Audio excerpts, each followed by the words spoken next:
Hi there, I'm Matt Keene. Thanks for visiting Creating a Future We Want, the Our Learning series.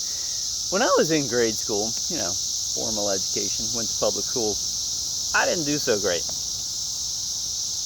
I didn't do so great on our standardized tests, and every year I'd be slotted in the this group and not this group. I was put in the bozo group, and my mama wanted me in the non-bozo group.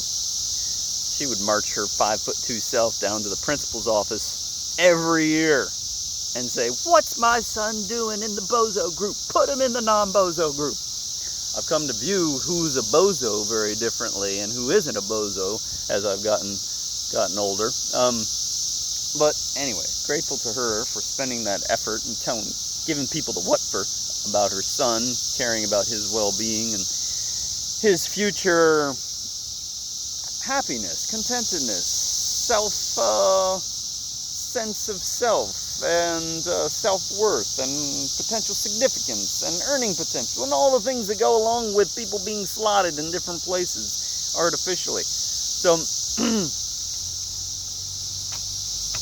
I don't think that's the right way to be going about all this, and we certainly don't take that approach in our work here. With these non-bozos. Yeah, exactly. If we had a larger range that we were able to suss people on versus the standardized test, just focusing on this for math, this part of math, that part of math, da-da-da-da-da, then maybe we'd get a clearer picture, a more rich picture of a person's tendencies, inclinations, and ideally something about their values that would help us to create more of a fit for purpose education. Hey, whisper a lot, drink some water. So, a fit for purpose education, what's that mean? What purpose? Well, an education that enables a person to honor their well-being throughout their life.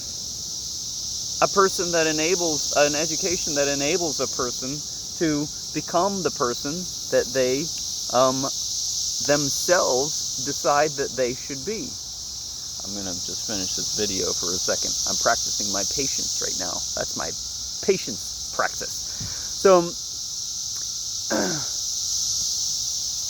of course at home with these guys, we, reading, math, writing, we drill on all this stuff. Well, we spend also an enormous amount of time on our values, as with the intention that this is a pathway to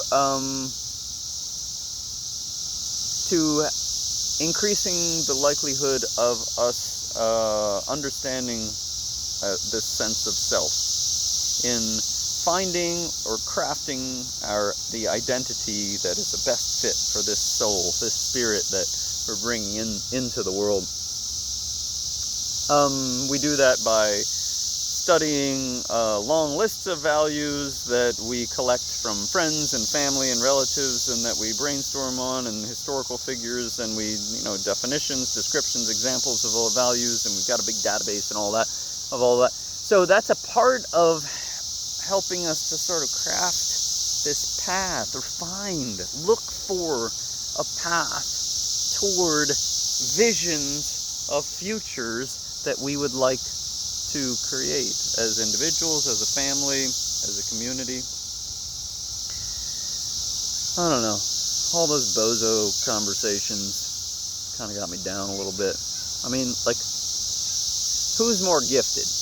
You nail the standardized test, and I'm not saying I just did poorly on standardized tests. I mean, I was once in a competition for who could get the most detentions by the end of the year. I was so half-hearted about it. I didn't even try hard at that. So, is it the person who aces the standardized test that's the most gifted, the gifted student? Or, is it the student who attends to self, attends to the well-being of others, of all life, who attends to their values that enable them to understand what it means to honor our well-being and the well-being of others?